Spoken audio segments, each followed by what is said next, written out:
لرحي شهيدين كوكوجيا حل جدا فكرنا حملة ياد بين سلوغانا شورا شازن آزادية ما بدكن ودست خباطة خدكن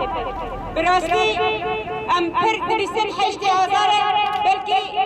پر کسیا گرینگی و واقعا و روجه نزانه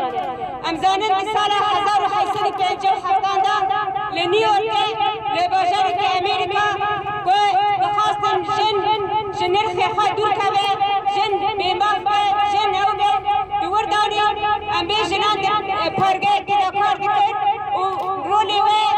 ساعت الكاري و پردرش بو ما في حق استاندنا جي نفي ايه هوال الوي پيابو شبو واجي جنان او يقا قبول ندكر شبر جن امباقرن ديروبا جنه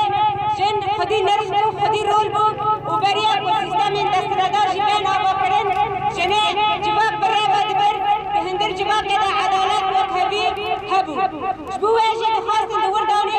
جنان او يقا قبول ندكر ودخاستن كجارك دني او نرخي خبدس خبخينن وكان من جارك دني او عدالت بدن آبا کرن وآزادي خوشي أمبي بدس بخينن دور دا جنان شالكية بحشتي آزار دا بسالة 1557 دولار خست وخاصة قوة كبيرة جردا بمشاندن لمقابل أمبي الشرطة إنوا باجاري وربابرين هرگه كبهفدراني آگرت بردابون و اوه وقاپي گرتبون كد انجام دا 129 جن هاتن شويتاندن جوار روجه دا جي امبين جن ادي لسر پیان بون بلکه پشتی 50 سالی جوا چالکی جاره کی دینه 20 سال بازار نیویورک جن رابون به سال 1980 دا بو جن 20 جاره کی دینه رابون خواستن و کویه که دنبر وانو مردا چه ببه پشتی و به 2 سالان سال 1911 دا کنگره کی نونتوی یا جن هات لدار خستن دور دانی جناب ناوی کلارا زاتین که خواست پیشنیار کرد که روز 8 آذار ببه روز کی جهانیش بود تبایی جن جهانه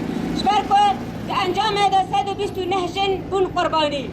شواجی دی کنگره دا تباهیات ارینی کرن لامانی جاره که دینه دولت ارینی نکر جبوه که ببه روژه که جهانی جن هرتم لسر پیابون همو دبرین اوروپا جن لسر پیابون جبو که 8 آذار براستی و تایا خواه و رولا خواه بلیزه ریج جواده سال 1911 دا یکمین چالکی هات لدار خستن و هر وها ادی سال بسال او چالکی و برفره دبون 8 آذار دا و حتی گیشت جن جهان تباهی پیرا دبون